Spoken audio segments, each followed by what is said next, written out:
Management by objectives, right?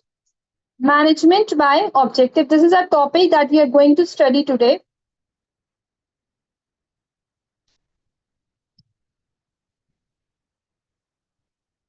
Management by objective, in short, we used to say, short form क्या है इसका MBO. First of all, first clear me that you want a class in English और हिंदी और both. फटाफट comment कर दो कि English में चाहिए या हिंदी में चाहिए या 50-50 का रेशियो रखो. Both both 50-50 both. ठीक है, फाइन. मैक्सिमम स्टूडेंट्स का बोथ आया है तो मैं कोशिश करूंगी कि मैं पैरेलल चलूं. ठीक है, इंग्लिश हिंदी दोनों यूज करूं. अगर students, if anyone of you want कि I should explain a particular topic in English only, तो मुझे चैट बॉक्स पे कमेंट कर देना. अगर कोई चाहता है पर्टिकुलरली हिंदी में समझाओ तो वो भी कमेंट कर देना. आई ट्राई कि मैं आपका मैसेज सीन कर लूं और उसके अकॉर्डिंग करूं. ठीक है. और otherwise there are some students also who want English only, right? Sorry guys, matlab I can't just stick to a one language because every student is very important to me. So I'll try to I'll explain every topic in English also and Hindi also. Is it clear? So let's start. Management by objective is a management technique where managers and employees collaborate to set, track, and achieve specific goals within a definite period. This is a systematic process of defining objectives that both manager and employees agree on, aligning their goals with the overall organizational objectives. Simple meaning of MBO is when managers plus employees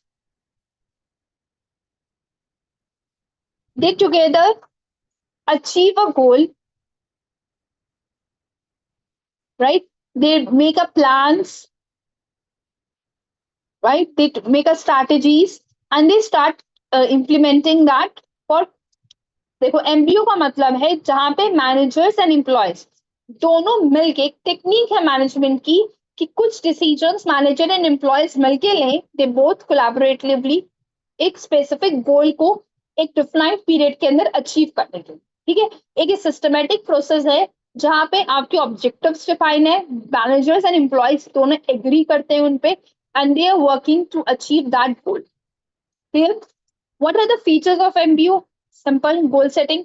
The first and the focus is that your goal should be clear, specific, measurable, right? We have already studied this SMART.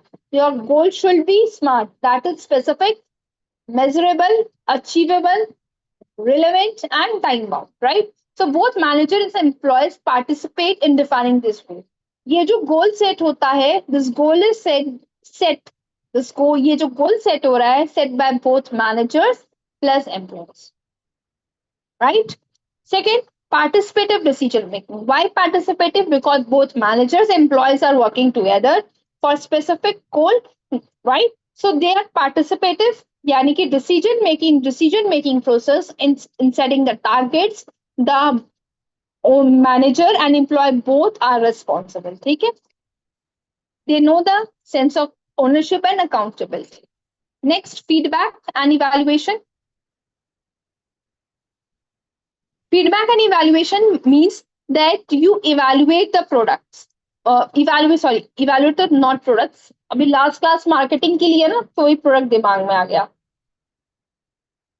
कि feedback and evaluation, continuous feedback यानी कि जब भी आप काम कर रहे हो तो रेगुलर बेसिस पे you are monitoring your work so that अगर if you want there is any confusion arising, any problem is arising, कोई deviations आ रहे हैं तो you can make a changes. आप उन changes को ला सकते हो ताकि to achieve that goal on a time, right? आप रेगुलर मॉनिटरिंग कर रहे हो, जैसे कि क्लास स्कूल में या कॉलेजेस में तो इतना नहीं होता, बट स्कूल में आपके क्लास टेस्ट होते थे, सरप्राइज टेस्ट होते थे. क्यों होते थे? ताकि आपकी प्रोग्रेस को मॉनिटर कर सके एंड आप अपने फाइनल्स में बेस्ट रिजल्ट दे सको, राइट? तो in the same way, voice break होके आ रही है. आई डोंट थिंक यहाँ कोई वॉइस ब्रेक हो रहा होगा. जब होता है तो I get to know that. ठीक है, तो आप बेटा जिसको भी एक स्टूडेंट को हुआ है प्लीज रीज्वाइन कर लो क्लास को, डिस्टर्ब ऐसे कमेंट करके मत करो, ऐसे फ्लो टूट जाता है। फीडबैक एंड इवैल्यूएशन, ठीक है, ये क्लियर है। नेक्स्ट, अलाइनमेंट और organisational growth. Individual objectives are aligned with the organizational broader goals to ensure all efforts contribute to the overall success. अब सिंपल सी बात है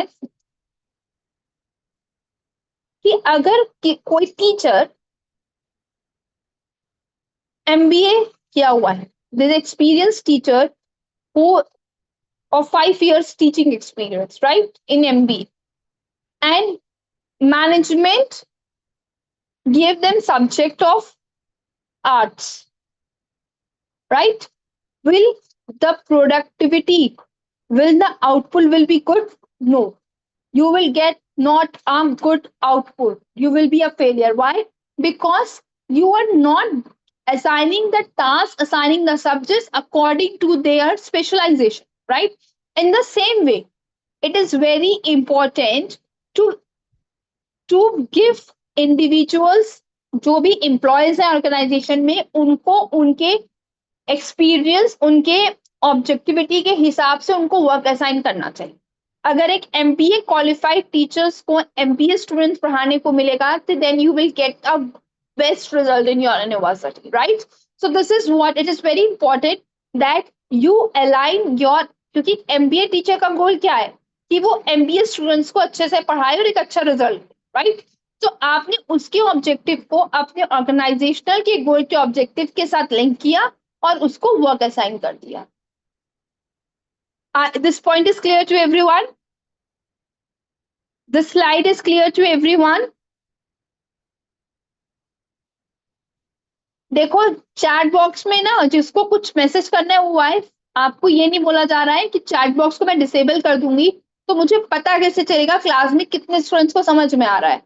तो आप मत चैट बॉक्स पे देखो, आप और सिंपली कमेंट करो, अपना क्लास पे ध्यान दो। आपका फोकस क्लास पे होना चाहिए कि टीचर क्या पढ़ा रहा है, right? You all are mature enough, जो क्लास ले रहे हो ना आप लोग, कुछ छोटे बच्चे नहीं हो। Next, steps in MBO process.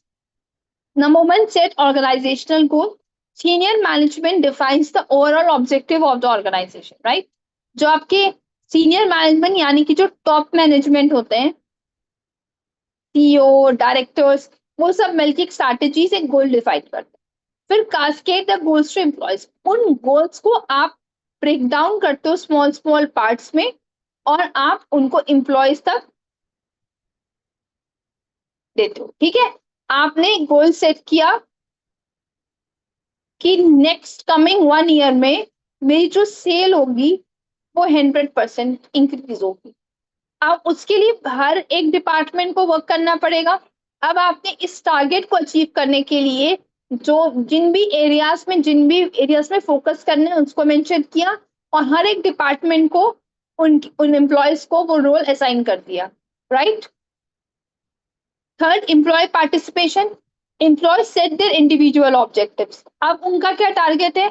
For example, me as a teacher, मुझे अपॉइंट किया इस यूनिवर्सिटी ने आपको पढ़ाने के लिए।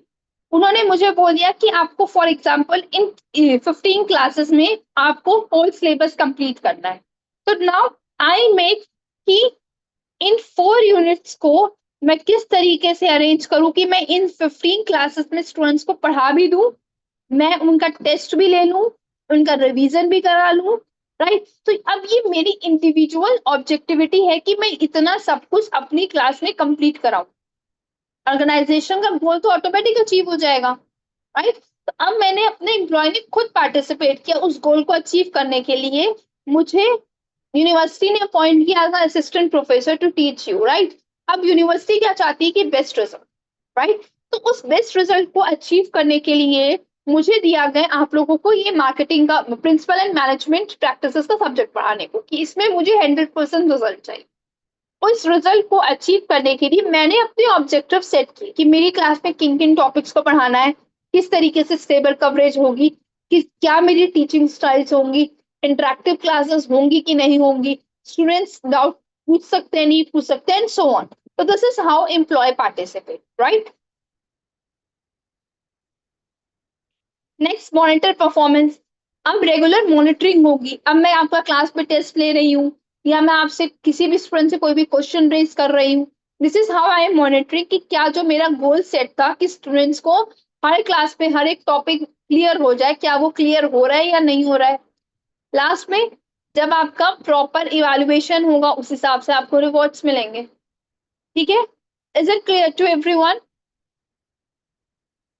क्लियर हो गया टॉपिक आपको students?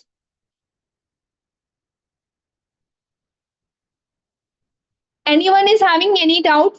Anyone wants that I should explain this topic in English only? Also, anyone wants a topic should be teach in explain in cascade कर दिया, मतलब गोल्स को स्मॉल पार्ट्स में डिफाइन कर दिया। स्मार्ट का फुल फॉर्म लिख लो। H stands for specific, M stands for measurable,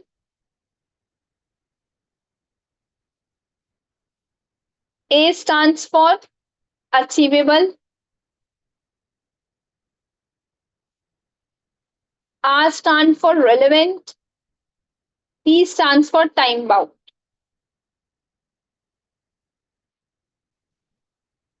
Okay? Cascade means that you have just the goal को small parts में divide कर देना। गोल को small small parts में divide करना is cascade.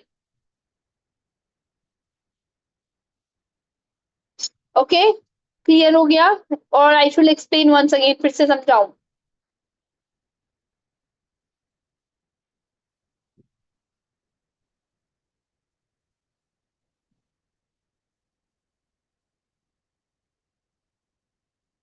Yes, topic is very easy. T stands for time bound. Time. TIME time. समय में काम हो जाए, time bound. ऐसा नहीं जो गोल आपने 1 ईयर के लिए सेट किया उसको आप 5 इयर्स में कंप्लीट कर रहे हो, है ना? तो time should be definite, period of time should be mentioned there. So let's move. Decision making types, process and techniques. Next topic is decision making. हम इसके टाइप्स को पढ़ेंगे, प्रोसेस को पढ़ेंगे, टेक्निक्स पढ़ेंगे। Decision making is the process of selecting the best course of action from multiple alternatives to achieve desired outcomes. It is a fundamental function of management that influence an organization success. देखो, जब आप एक strategy बनाने बैठे हो, यहाँ पे एक टीम बैठी है, ठीक है? अब ये टीम को एक स्ट्रैटेजी बनानी है। 1 2 3 4 5 6 people are there, right? अब सब अपने अपने आइडियाज दे रहे हैं। हम यहाँ पे एक आइडिया आया 1, आइडिया आया 2, आइडिया आया 3। अब you have to make a decision कि कौन सा आइडिया बेस्ट है और उस बेस्ट आइडिया को आप इम्प्लीमेंट करोगे अपने बिजनेस में। वो आपका क्या होगा? गोल होगा जिसको आप अचीव करना चाहते हो। फॉर दैट अब आपको क्या करना है? आप पे डिसीजन मेकिंग लेनी है। डिसीजन अगर यहाँ पे आपने जरा सी मिस्टेक कर दी, you have make any mistake here, then it is going to very difficult for you, right? So decision making is a very important stage and very important decision you have to make. तो ये आप एक experienced person कर सकता है, right? Because आपको अगर अपना desired outcome चाहिए तो you have to make a good decision, right? This is what decision making is. There are two types of decisions. One is program decision, second is non-program. Program means as a routine and repetitive decisions. For example, routine means that time, policy. This is a repetitive decision. कि time summers में रहेगा morning 9 to 6, 9 to 7. Winters में 9 to 9:30 to 6:30. So this is a fixed, right? Example दिया हुआ है आपको invent routine maintenance schedule, right? कि आपका रूटीन है उसको मेंटेन करना, राइट? कोई 10 बजे आ रहा है, कोई 12 बजे आ रहा है, नो। तो you should may have a routine, right? Next, characteristics follow established procedure guidelines. Programme जो का मतलब है सिंपली स्ट्रक्चर्ड वे। इसको लिंक करके पढ़ लो, स्ट्रक्चर्ड वे। स्ट्रक्चर का मतलब क्या है? प्रॉपर सिस्टमैटिक स्ट्रक्चर है, उसको आपको फॉलो करना है,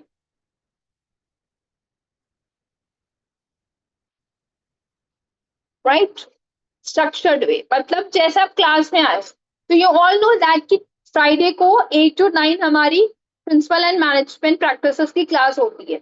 अब ऐसा तो नहीं है कि आपको किसी दिन मैसेज आ रहा है कि यार मंडे को क्लास है, किसी दिन मैसेज आ रहा है थर्सडे को है, किसी दिन संडे को है। No, you have a programme decision, यानी कि you have a structure that this class is going to work one hour. Teacher will give you online lecture, slides will be represented to you, PDF मिलेगी after class. This is what a program decision, right? Non program क्या है? Unique, non routine, complex decision. For example, tomorrow is our Dussehra holiday. तो जो मेरी classes कल की schedule है वो हो गई है पोस्टपोन, वो किसी और दिन में। तो this is what a non routine, right? Example यहाँ पे जो दिया है, अगर आपको कोई एक नया प्रोडक्ट लॉन्च करना है या आप कोई नई मार्केट में आना है, तो एक बहुत कॉम्प्लेक्स डिसीजन है। आपको एक फोमो होगा, एक डर होगा एक मार्केट में एंटर करने से पहले, एक प्रोडक्ट को लॉन्च करने से पहले, कि मैं फेल ना हो जाऊं। क्या ये यूनिक प्रोडक्ट जो मैंने बनाया मार्केट में, क्या कस्टमर पसंद करेगा? क्या ये मार्केट में लोगों तक पहुंचाएगा वो image, right?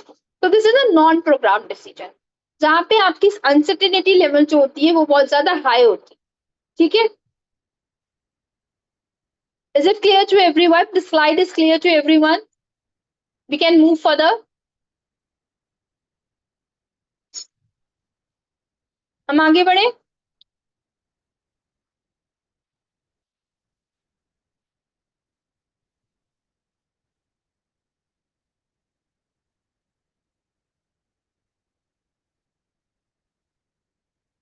Are for relevant.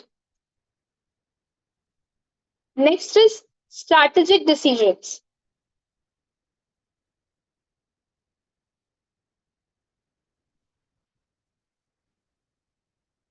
Number one, nature, long term and impacts the entire organisation. First decision क्या, नेचर क्या है?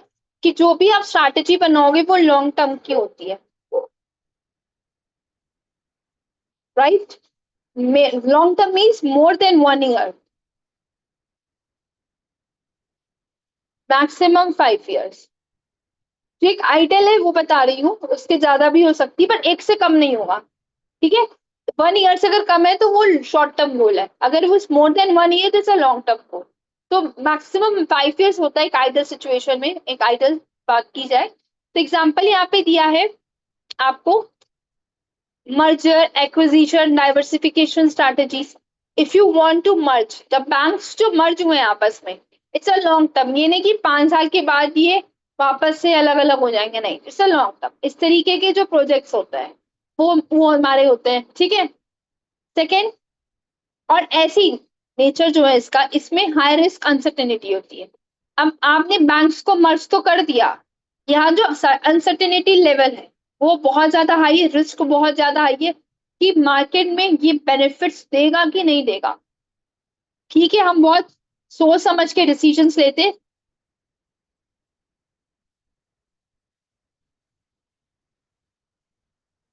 ठीक है, आ रही है बात समझ में? Next is tactical decision. ये आपके होते हैं स्ट्रैटेजी डिसीजन। ठीक है, ये आपका कौन सा डिसीजन है? स्ट्रैटेजिक। अब है आपका नेक्स्ट, सेकेंड है आपका, यहाँ पे हमें मिस्टेक होगी, let me clear this, right? मैं इसी में आपका वो ठीक कर दे रही हूँ।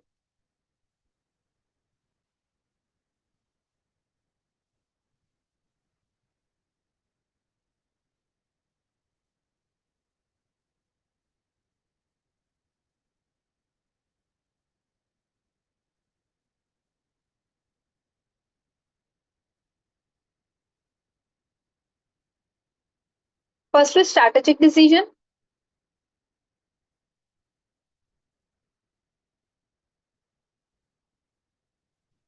Second is tactical decision, right?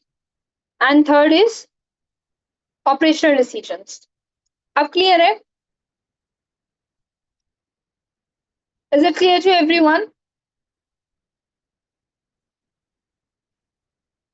Please respond in the class. Is it clear to everyone? ठीक है, 3 स्ट्रैटेजी डिसीजंस होते हैं जब हम डिसीजंस की बात करते हैं एक ऑर्गेनाइजेशन में. when we talk about decisions, so there are 3 types of decision major. First is strategic decisions, जो कि टॉप लेवल अथॉरिटी लेती है, top level management. Fine. Next is tactical decisions, that is middle level. Managers employees मिलके लेते हैं, right. Third is operational for day to day decisions. Let's move to the second one, tactical decisions. Medium term decisions concern with the implementation of strategies. देखो, strategic decisions हमने strategies बना ली, ठीक है. यहाँ पे स्ट्रैटेजीज बना ली, गोल डिसाइड कर ली, objective decide कर लिए, वी हैव डिसाइडेड. अब क्या करना है हमको? Now we have to implement. उस इम्प्लीमेंटेशन की जो स्ट्रैटेजीज बनाते हैं उसे हम बोलते हैं tactical decisions. Like pricing strategies, promotional plan, जो डिपार्टमेंट्स बनाएंगे, राइट. जो ये मार्केटिंग डिपार्टमेंट सेट करेगा कि प्रमोशन के लिए कितना क्या प्लान है, क्या प्राइसिंग स्ट्रैटेजी होनी चाहिए. कैरेक्टरिस्टिक्स क्या, आप एफिशिएंसी में और इफेक्टिवनेस में फोकस करते हो, जो कि एक मिडिल लेवल में इन्वॉल्व होती है. Is it clear to everyone? समझ में आ रहा है?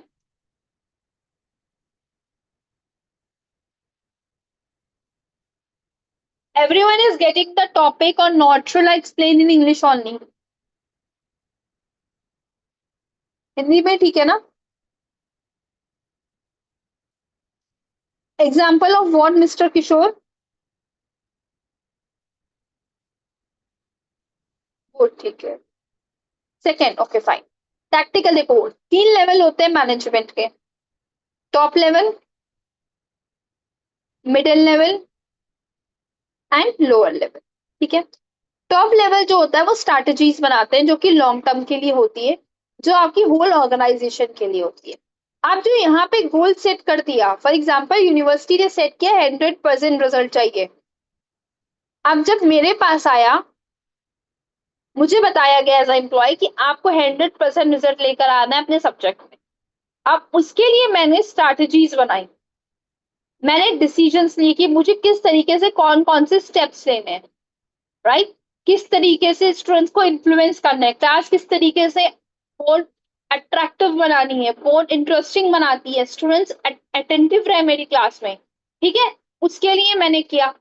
तो हम मैं इसके लिए एफिशिएंसी और इफेक्टिवनेस में करूंगी काम, कि मैं टाइम में अपने लेक्चर को एक क्वालिटी कंटेंट दे पाऊं आपको, कि 1 घंटे की क्लास में गुड क्वालिटी कंटेंट दे पाऊं, स्टूडेंट्स को लगे कि yes they have invested their 1 hour, not wasted their 1 our.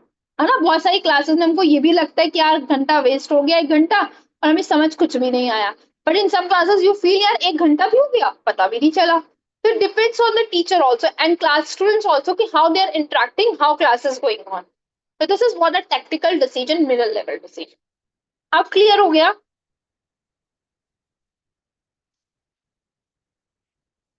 अब clear हो गया? जिन स्टूडेंट्स को डाउट था उनको क्लियर हो गया?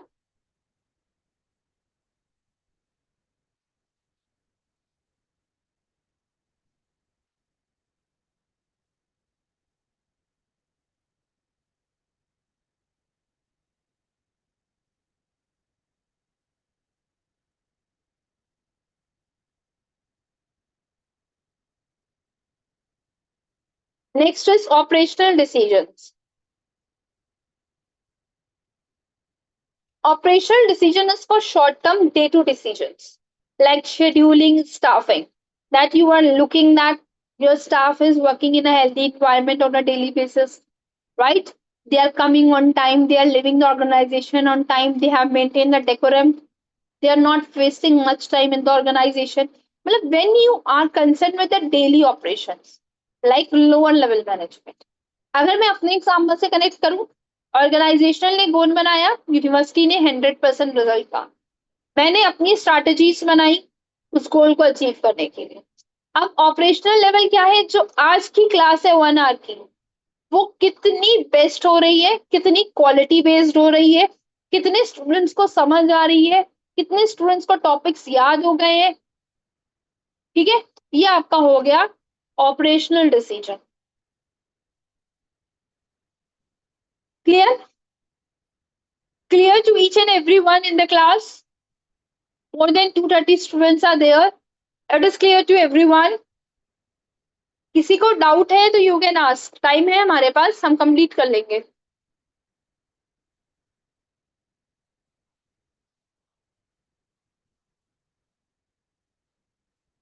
Fine, let's move further.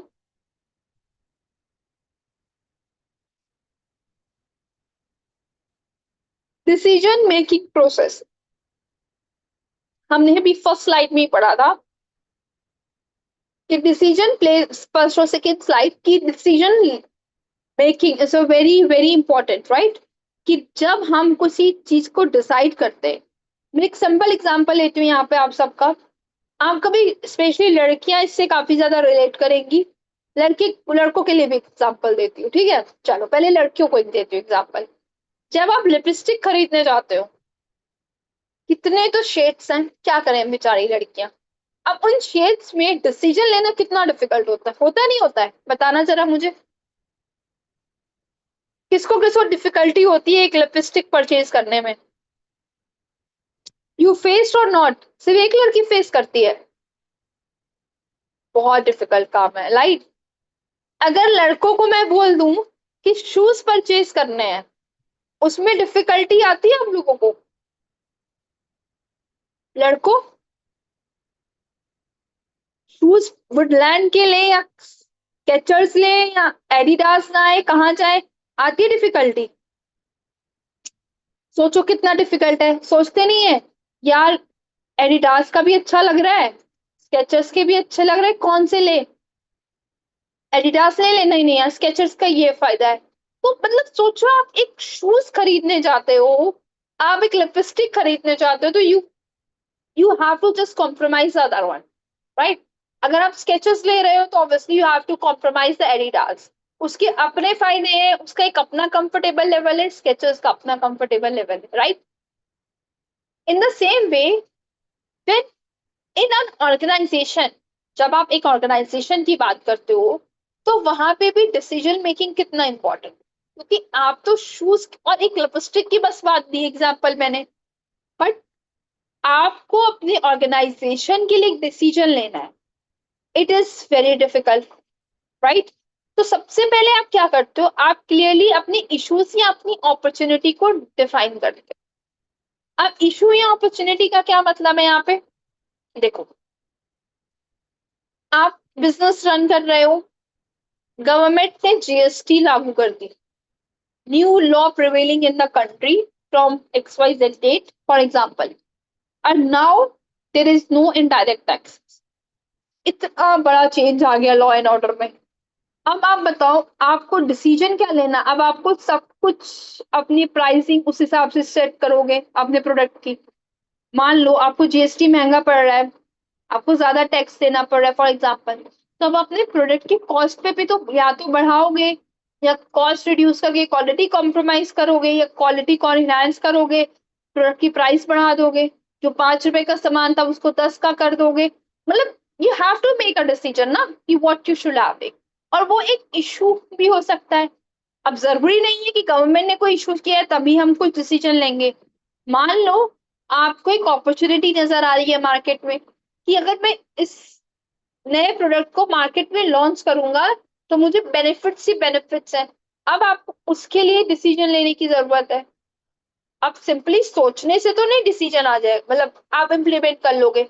You have to go through lots of challenges also. तो first you have to clear that there is an issue और देयर इज एन अपॉर्चुनिटी। पहले तो इसके हिसाब से आपको डिसीजन लेने पड़ेंगे। First point is clear to everyone? अब शूज को किनारे छोड़ो, लिपस्टिक को किनारे छोड़ो, क्लास में आ जाओ। ठीक है, एंटरटेनमेंट हो गया शूज और लिपस्टिक से, क्लास में आ जाओ। Yes, principle and practice of management का सब्जेक्ट है। Wow, very happy to know that students को ये भी पता है कि वो कौन सी क्लास ले रहे हैं। मुझे तो लगा जब मैं मार्केटिंग रिसर्च पढ़ा रही हूँ।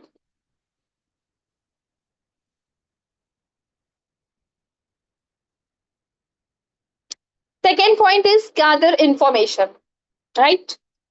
Now you have this to, according to the situation, you have to make a relevant decision. You have to collect. अगर आप मार्केट में न्यू प्रोडक्ट लाना चाह रहे हो तो आप उसके लिए इंफॉर्मेशन को कलेक्ट करोगे, उसका कंटेक्स्ट समझोगे, उसका बैकग्राउंड, उसकी प्रॉब्लम को समझने की कोशिश करोगे अगर कोई प्रॉब्लम अराइज होती है for example.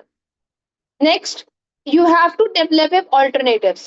Identify the what are the possible outcomes. Solutions कौन कौन से, राइट? ब्रेनस्टॉर्मिंग करोगे अपने एक्सपीरियंस से, अपने ग्रुप से पूरा डिस्कशन करने के बाद you will find lots of solutions, right? Now you will evaluate that which solution is going to give you a best result.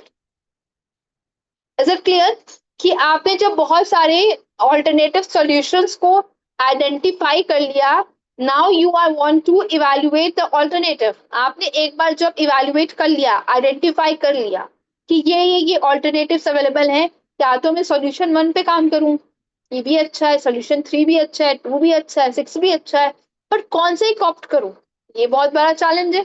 अब उसके लिए आप क्या करोगे, हर डिसीजन के पॉजिटिव और नेगेटिव साइड को पढ़ोगे, उसके कंटेक्स्ट को समझोगे कि अगर मैं ऑप्शन ए लेता हूँ, सोल्यूशन ए, तो उससे मुझे क्या फायदे हो जाएंगे और कहाँ मुझे नुकसान हो सकता है.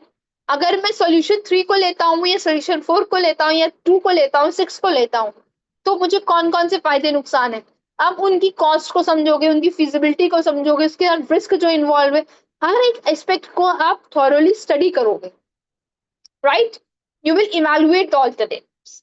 उसके बाद एक बार आपने हर एक सॉल्यूशन 1 2 3 4 5 6 सबका आपने स्टडी कर लिया, अब आप उसमें से बेस्ट ऑल्टरनेटिव को क्या करोगे, आप सिलेक्ट करोगे कि यस, हर एक की स्टडी करने के बाद I decided that I will select solution number 2. Fine, is it clear to everyone? समझ में आ रहा है?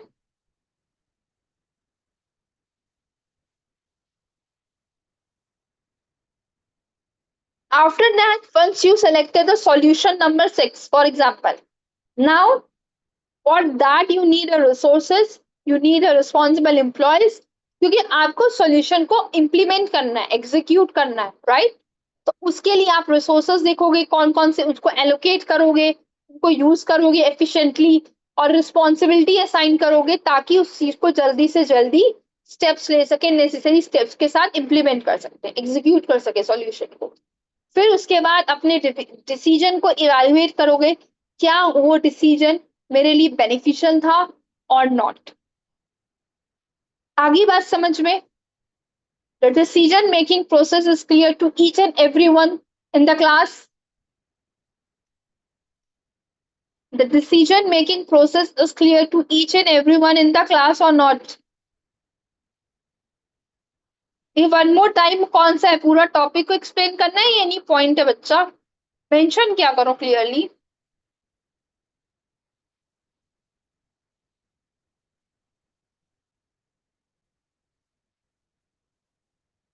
मैक्सिमम स्टूडेंट्स को तो क्लियर है. Last point, okay, last point is evaluating the decision. देखो, इसको मैं फिर से दूसरे एग्जांपल से कनेक्ट करती हूँ.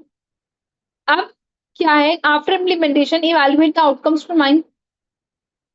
अब एग्जाम से पहले 5 डेज पहले, या आप सबने अपने स्कूल टाइम में बोर्ड्स में प्री बोर्ड दिया होगा, वो क्यों कंडक्ट कराते थे, ताकि बोर्ड्स में वो मिस्टेक्स ना हो सके, और कुछ आपको कोई प्रॉब्लम्स आ रही है तो उनको सॉल्व कर लिया जाए, आपके इश्यूज को रिजॉल्व कर दिया जाए.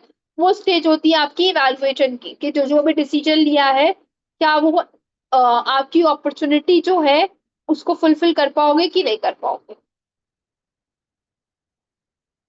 अच्छा, डेवलप ऑल्टरनेटिव्स.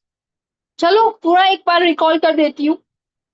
सबसे पहले आपने पहले स्टेप में देखा कि आपके पास एक प्रॉब्लम आ गई है ऑर्गेनाइजेशन में, ठीक है? प्रॉब्लम जो प्रॉब्लम है वो किसी भी चीज से रिलेटेड हो सकती है, कोई एक्सटर्नल फैक्टर भी हो सकता है, इंटरनल भी हो सकता है. अब जो प्रॉब्लम आई है उसके रिलेटेड आप क्या करोगे, इंफॉर्मेशन को कलेक्ट करोगे कि कौन कौन से कारण है, आप उससे रिलेटेड सारी इंफॉर्मेशन को लेकर आओगे अपने एक्सपीरियंस से, हर एक चीज से. उसके बाद आपको सारे कॉजेस पता चल गए प्रॉब्लम के. अब आप उसके लिए सॉल्यूशंस पे काम करोगे. आपने अपनी टीम के साथ बैठ के उसके सॉल्यूशन पे डिस्कशन कर रहे हो, तो आपके पास मान लो सॉल्यूशन 1 आया, सॉल्यूशन 2 आया, सॉल्यूशन 3 आया, ठीक। उसके बाद हर एक सॉल्यूशन के अपने फायदे नुकसान है, क्योंकि कोई भी चीज परफेक्ट तो होती नहीं। तो अब आप क्या करोगे, सॉल्यूशन 1 2 3 तीनों के बारे में अच्छे से पढ़ोगे, उसके प्रोस एंड कॉन्स को पढ़ोगे, उनकी पॉजिटिव और नेगेटिव साइड देखोगे कि सॉल्यूशन 1 ऑप्ट करते हैं तो उससे क्या फायदे नुकसान है, कितना रिस्क है, सॉल्यूशन 2 से कितना फायदा है, कितना रिस्क है, सॉल्यूशन 3 से कितना फायदा और रिस्क है, ठीक है। आफ्टर स्टडिंग दिस ऑल, अपने ऑब्जेक्टिव के हिसाब से आप अब उसमें से बेस्ट को सिलेक्ट करोगे। फॉर एग्जाम्पल आपने सॉल्यूशन 2 को बेस्ट सेलेक्ट किया, उसके बाद क्या करोगे, अब सॉल्यूशन तो सिलेक्ट है, सॉल्यूशन आपके सामने है, पर सॉल्यूशन एक पेपर वर्क में है ना। अब आप इस सॉल्यूशन को क्या करोगे, इम्प्लीमेंट करो, अब उस पर काम करो। आप फॉर एग्जाम्पल आपको पता चल गया कि आपकी मैथ्स वीक है, तो अब आप डेली क्या करोगे, उसके लिए प्रैक्टिस करोगे 2 घंटे बैठ के, राइट। सेम सेम इसी तरीके से जब आपने अपना सॉल्यूशन चूज कर लिया, अब आप उसको इम्प्लीमेंट करने के लिए उस पर काम करोगे, इसको एग्जीक्यूट करोगे, उसके लिए जो भी रिसोर्सेस की रिस्पॉन्सिबिलिटीज चाहिए वो सब लेकर आओगे। लास्ट में जब आप उसको इम्प्लीमेंट करोगे तो आप देखोगे कि क्या वो प्रॉब्लम, जो प्रॉब्लम आई थी, क्या वो रिजॉल्व हो गई है, क्या उसमें कोई जरूरी है कि अभी भी चेंजेस करने ताकि आपको रिजल्ट अच्छा मिल जाए।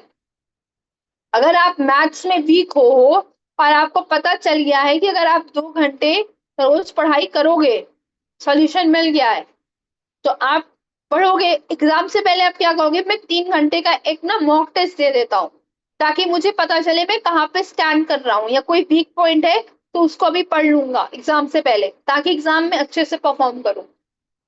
आप समझ में आ गया ये पॉइंट। अब तो थर्ड सेकेंड फर्स्ट सारे पॉइंट समझा दिए, क्लास समझ में आ गया। जिनको इश्यूज थे उनको भी क्लियर हो गया।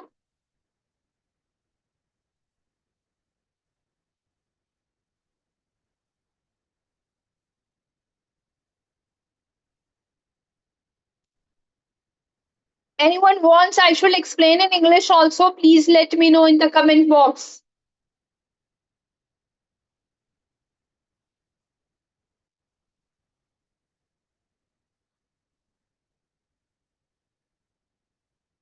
Decision making techniques. Brainstorming.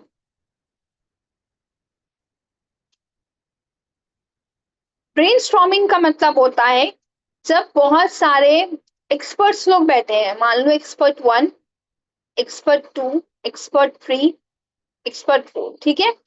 और सब लोग, ब्रेनस्टॉर्मिंग का मतलब जब अपने दिमाग से आप, आपके पास लॉट्स ऑफ आइडियाज आ रहे हैं, आप सब डिस्कशन कर रहे हो आइडियाज को, ठीक है।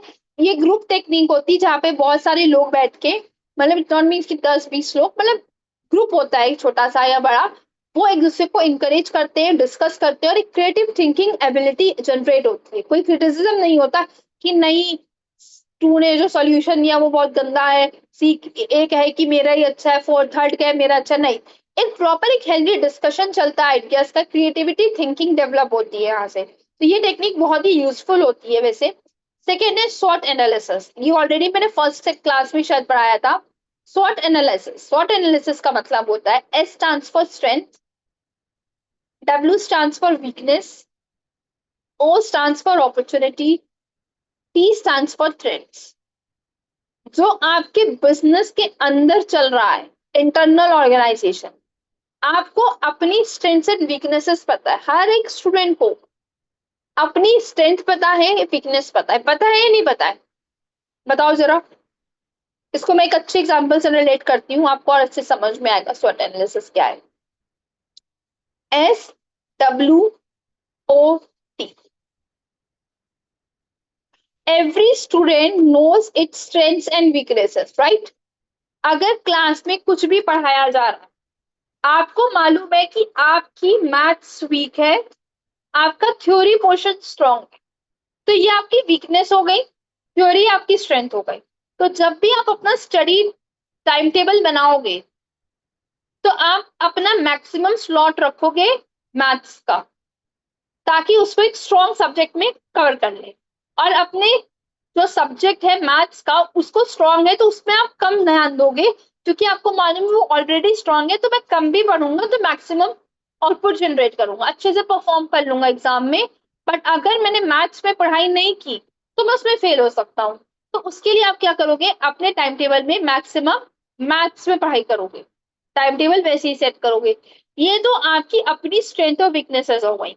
ऐसे ही ऑर्गेनाइजेशन के अंदर उसको पता है कि कितनी स्ट्रेंथ है उसके पास, कितनी वीकनेसेस है।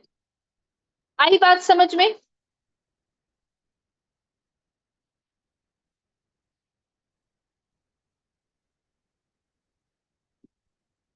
सबको ये पॉइंट क्लियर हो गया है या नहीं क्लियर हुआ? Please respond in the class. मैं आपकी स्ट्रेंथ वीकनेसेस पर्सनली नहीं पूछ रही हूँ, मैं पूछ रही हूँ टॉपिक क्लियर हुआ कि नहीं। ठीक, अब यहाँ पे बात आती है ओएनटी। ओएनटी किस तरीके से, आपने मेरी क्लास ज्वाइन की, ठीक है, आपको क्लास अच्छी लगी, ये आपके लिए क्या है, अपॉर्चुनिटी है कि इस टॉपिक को पढ़ के कल को मैं अपनी रियल लाइफ, जब मैं किसी कॉर्पोरेट सेक्टर में एज अ मैनेजर होऊंगा या एज अ सीईओ अपनी कंपनी स्टार्ट करूंगा, इन टॉपिक्स का ध्यान रखूंगा। ये एक अपॉर्चुनिटी लेके है आपके लिए, क्योंकि आपको क्या है, क्लास में चीजें समझ आ रही हैं। ठीक, थ्रेट किस तरीके से है कि मैं जो भी बोल रही हूँ आपको कुछ समझ में नहीं आ रहा है और आप परेशान हो कि कल को इंटरव्यू कैसे क्रैक करूंगी, कल को एग्जाम कैसे पास आउट करूंगी। और ये क्या है, आपका एक्सटर्नल फैक्टर, यानी कि जो टीचर एक डिलीवर कर रहा है वो आपके कंट्रोल में नहीं है। जिस तरीके से, जिस टेक्निक से मैं पढ़ा रही हूँ, क्लास को इंटरेक्टिव बना रही हूँ, वो आपके कंट्रोल में नहीं है, वो मेरे कंट्रोल में है। तो ये आपके लिए या तो अपॉर्चुनिटी होगी क्लास, या तो आपके लिए मुश्किल है, प्रॉब्लम है, थ्रेट है। स्वॉट एनालिसिस, ठीक ऐसे ही ऑर्गेनाइजेशन में कुछ एक्सटर्नल फैक्टर्स या तो आपके लिए अपॉर्चुनिटी लेकर आएंगे या आपके लिए रिस्क लेकर आएंगे, थ्रेट लेकर आएंगे, इट डिपेंड्स। और उन थ्रेट्स, उन चैलेंजेस को कैसे मीट कर रहे हो ये आप पे डिपेंड करता है। तो एक स्वॉट एनालिसिस होना बहुत इंपॉर्टेंट है ताकि आप एक अच्छा डिसीजन ले सको, क्योंकि आपको हर एक एस्पेक्ट की नॉलेज है। आगे बात समझ में? Second point is clear to each and every one. Chat box रहता है, ये भी सही है, मस्ट स्ट्रेस ऑन थ्रेट। मतलब you all are comfortable in Hindi language, right? कि explanation should be done in Hindi only, ऐसा है?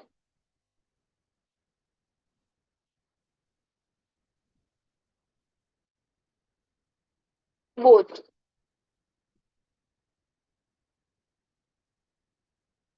There are some students who are very comfortable in English. I'm sorry, if you want, I can explain this topic in English also. चलो ये topic ना I explain in English only, क्योंकि there are some students who want that I should explain only in English, बहुत देर से हिंदी हो गई। So decision making technique. First is brainstorming. In brainstorming, there are lots of people, in a group of people are sitting together. They are just talking about some ideas. Creativity thinking is building, right? They all are talking their ideas. They are, when they have a very healthy group discussion related to some creative thinking, encouraging creative thinking. For example, A has given some idea, B has given, C has given some idea, and they all are just accepting their ideas, just talking on their ideas, making it more creativity. There is no, not at all criticism is involved. The main sole purpose is to just give them a good creative thinking, to implement a good creative thinking, right? Second is SWOT analysis, which is related to strength, weakness, opportunity, and threat. Strength and weakness is related to internally.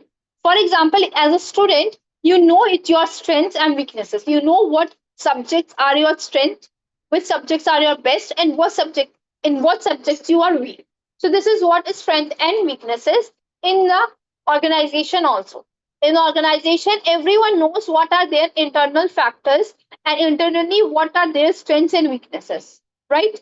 And opportunity and threat is related to external factor. In a class, the way teacher is teaching you, whether if it is teaching you in a good way, in a best way, then it is an opportunity for you.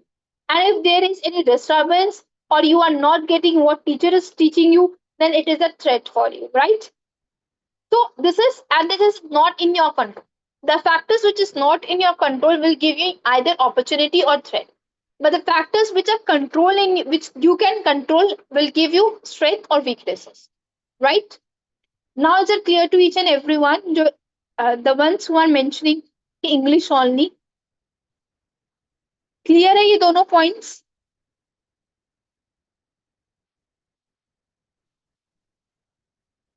Students, if you just let me know, if you tell me that please explain in English, I will definitely. There is no issue at all.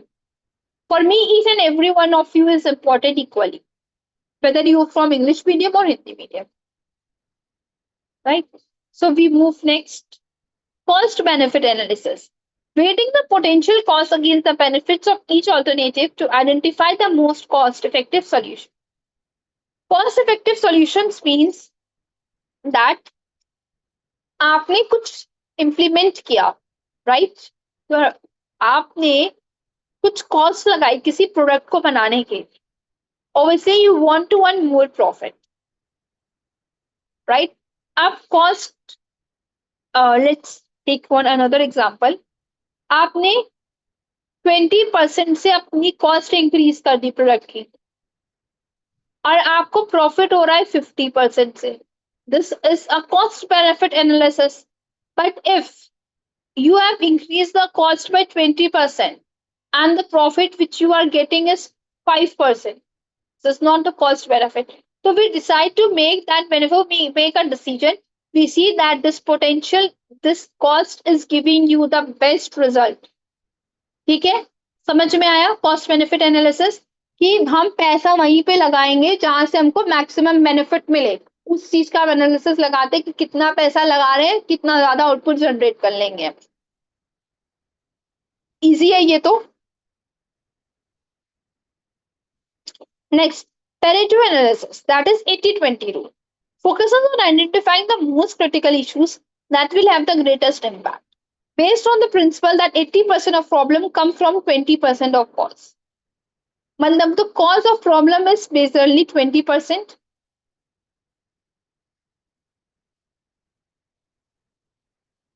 Wait 1 minute. Pareto analysis 80-20 rule focus on defining the most critical issues that will have the greatest impact. The most critical issues. Okay. Based on the principle that 80% of problems come from, okay, simply what किसी ने क्या बोलते हैं, some theorist has defined कि एक rule होता है Pareto analysis, but I don't think it is going to be applicable in every situation. In most of the situation क्या होता है कि जो आपके ऑर्गेनाइजेशन में 80% प्रॉब्लम है वो 20% तो आपकी कमी की वजह से आपके अंदर जो 20% प्रॉब्लम्स हैं उसकी वजह से, मतलब आप इसको इस तरीके से समझो. I give you example. You are weak in maths, ठीक है, आप मैथ्स अपने सब्जेक्ट में वीक, तो जो आपकी जो प्रॉब्लम है वो आप जो 2 घंटे की स्टडी नहीं कर रहे हो उसकी वजह से 80% प्रॉब्लम है, तो प्रॉब्लम आई हुई है.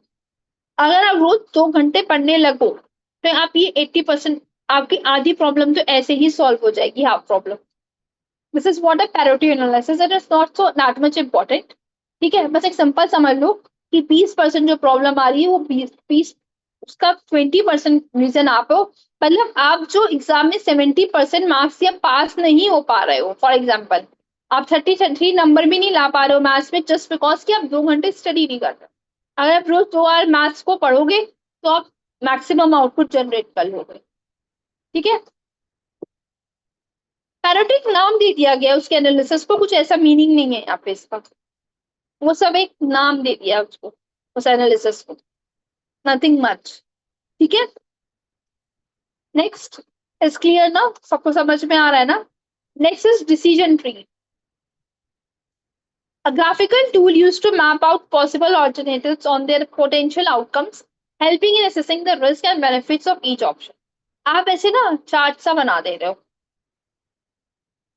ठीक है, फिर इसके अंदर आपने और चार्ट्स बना दी. This is what a decision tree, एक ट्री की तरह आ रहा है ना. This is a decision tree, graphical tool है जहां पे हम बता रहे हो ये पॉसिबल आउटकम है और इस आउटकम से ये रिस्क हो सकते हैं, ये बेनिफिट्स हो सकते हैं। Clear to everyone? Decision tree समझ में आ गया?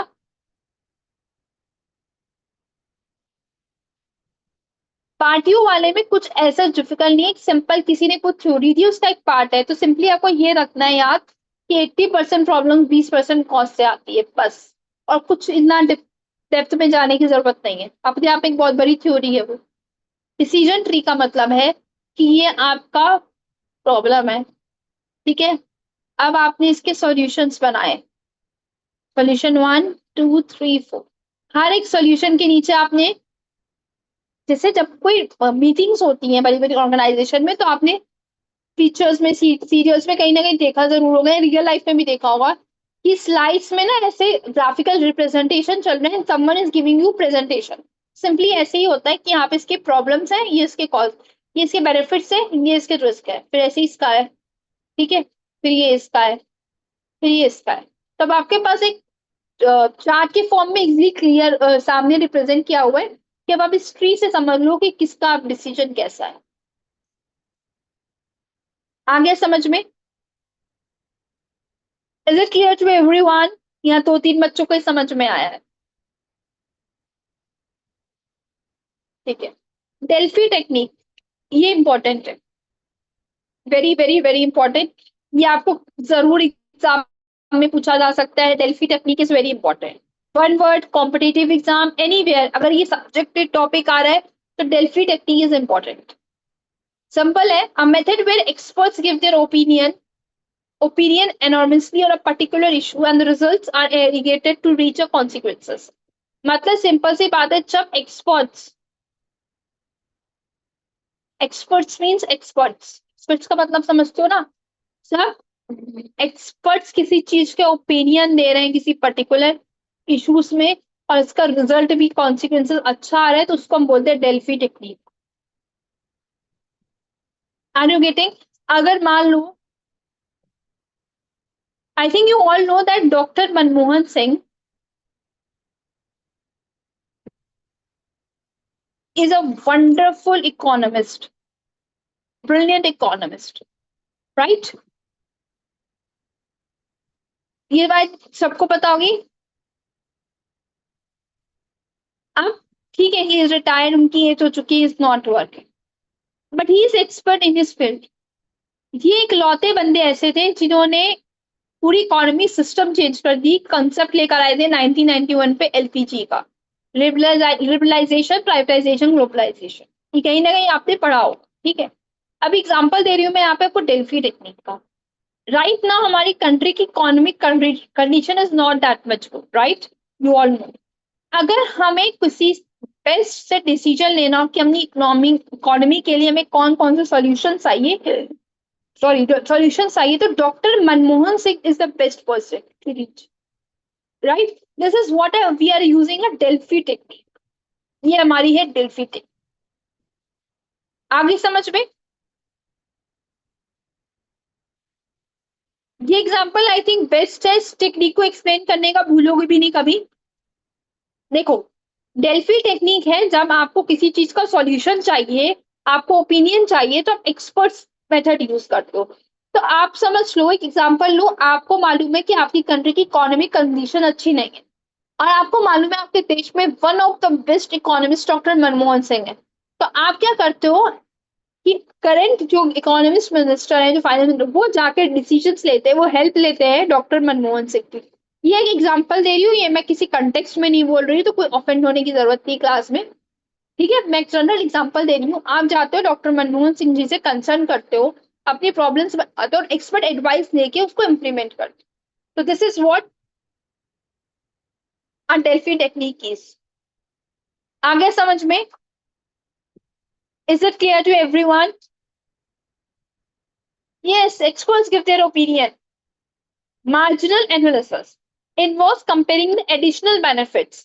When you get an additional benefits, you do an analysis of those additional benefits. It's called marginal analysis. आपको कुछ एडिशनल बेनिफिट हो गया। मान लो आप चाह रहे थे कि आपकी जो सेल हो वो 1 लाख हो, majorly it involves with the additional cost, right? Additional cost and additional benefit. मैंने एडिशनल 5 रुपए जोड़े तो मुझे एडिशनल बेनिफिट 100 रुपए का वर्थ मिला। This is what additional. ठीक है, next is six thinking hats. देखो बहुत सारी हैट्स होती हैं, इसको आई थिंक स्किप भी कर दोगे तो भी चलेगा। मतलब रेड हैट, व्हाइट हैट, ये अपने आप में बहुत बड़ा टॉपिक है। ठीक है, red hat, white hat, green hat, मतलब आपको इस हैट से पता चलता है कि पर्सन की पर्सनालिटी कैसी। अगर if you want I can explain this topic in the next class. आज की क्लास में तो पॉसिबल नहीं है, नेक्स्ट क्लास में आई विल एक्सप्लेन यू। ठीक है,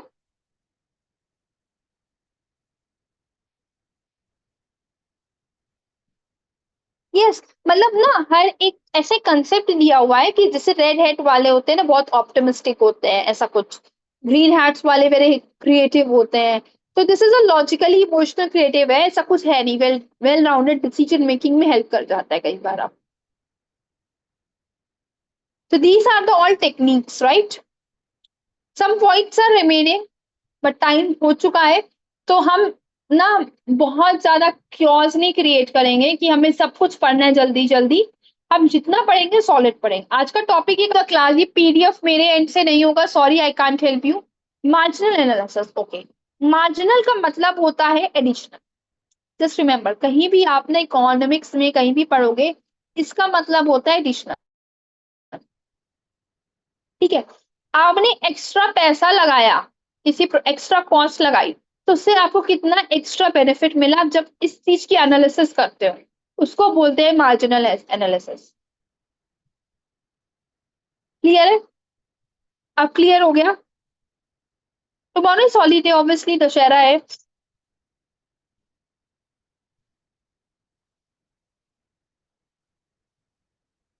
यस, एडिशनल कॉस्ट से एक्स्ट्रा कॉस्ट मतलब आपने लगाई और एक्स्ट्रा बेनिफिट हुआ। कौन सा कल वाला फिनिश नहीं हुआ था? दो क्लास के टॉपिक्स को एक क्लास में मत ज्वाइन करो प्लीज।